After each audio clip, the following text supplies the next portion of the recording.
আসসালামু আলাইকুম রহমতুল্লাহি ওবরাকাতুহ। আপনারা দেখছেন শয়তানের ফাঁদ সিরিজের দ্বিতীয় পর্ব। আমাদের জীবনযাত্রা, চিন্তাধারা এবং ইবাদতের প্রতিটি ক্ষেত্রে শয়তানের প্রবেশপথ রয়েছে। এই প্রবেশপথগুলো চিহ্নিত করা এবং তা থেকে বাঁচার উপায় জানা অত্যন্ত জরুরি। শয়তান এমন এক প্রতারক যে সব সময় আমাদেরকে গোমরাহ করার জন্য নতুন নতুন কৌশল অবলম্বন করে। তার অন্যতম কৌশল হলো বিদআতকে আমাদের সামনে সুন্দর রূপে উপস্থাপন করা।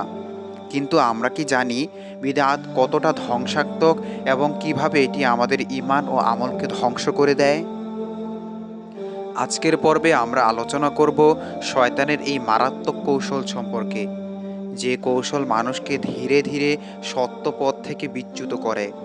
বিদআতকে কিভাবে শয়তান মানুষের সামনে আকর্ষণীয় ও বৈধ রূপে তুলে ধরে এবং কিভাবে সেই ফাঁদে পড়ে মানুষ নিজেই নিজের ক্ষতি করে, সেই বিষয়ে বিস্তারিত আলোচনা করা হবে এই ভিডিওতে।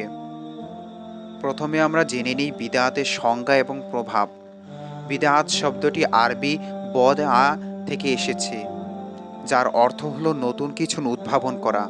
ইসলামী পরিভাষায় বিদআত হলো এমন কোনো নতুন বিষয় বা আমল যা কোরআন ও সুন্নহে নেই, অথচ ধর্মের নামে তা প্রচলিত করা হয়।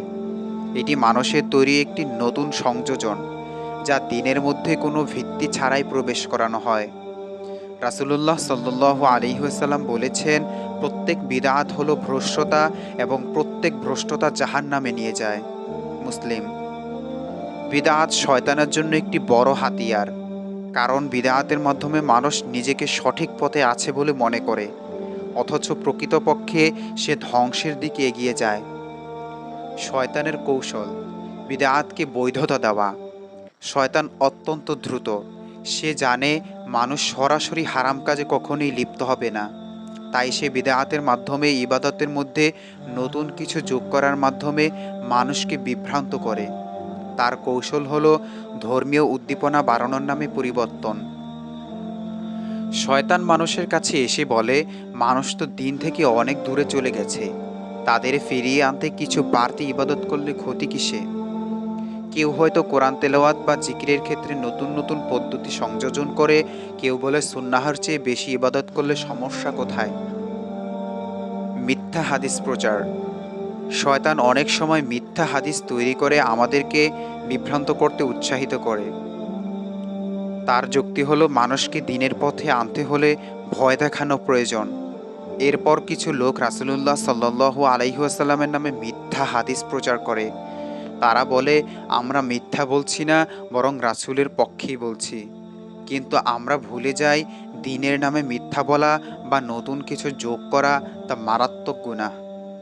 সঠিক ইবাদতের পথ: ইবাদত হলো সুনির্দিষ্ট এবং আল্লাহ ও রাসূল সাল্লাল্লাহু আলাইহি ওয়াসাল্লাম যেভাবে শিখিয়েছেন সেভাবেই তা করতে হবে। কোরআন ও সুন্নাহই একমাত্র মানদণ্ড। রাসূলুল্লাহ সাল্লাল্লাহু আলাইহি ওয়াসাল্লাম যা করেছেন আমরা তাই করব। নতুন কিছু যোগ করার কোনো অধিকার আমাদের নেই। তুলনামূলক অনুশীলন: বড় ছোট করে দেখা। শয়তানের আরেকটি কৌশল হলো একটি ইবাদতকে বড় করে দেখিয়ে অন্য ইবাদতকে ছোট করে দেখানো।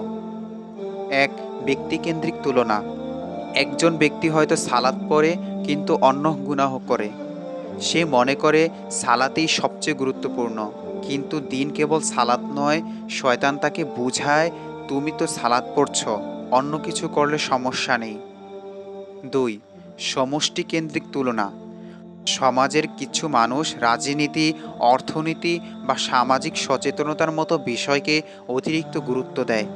কেউ হয়তো রাজনৈতিক বিষয় নিয়ে ব্যস্ত কিন্তু নিজের ব্যক্তিগত ইবাদত ভুলে যায়। অন্যদিকে কেউ কেবল ইবাদত নিয়ে ব্যস্ত থাকে, সমাজের দায়িত্বটুকু ভুলে যায়। ইসলাম হলো সামগ্রিক জীবন ব্যবস্থা।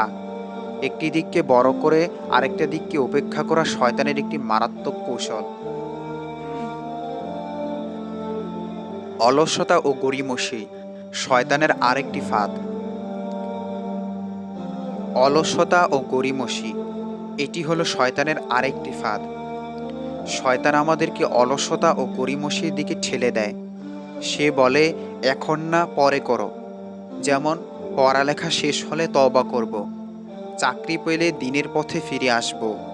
এইভাবে মানুষকে সময় নষ্ট করতে থাকে এবং কখনোই আর তওবা করাটা হয় না। প্রিয় দর্শক, বিদআত থেকে বাঁচার একমাত্র উপায় হলো কোরআন ও সুন্নাহর সঠিক জ্ঞান অর্জন করা।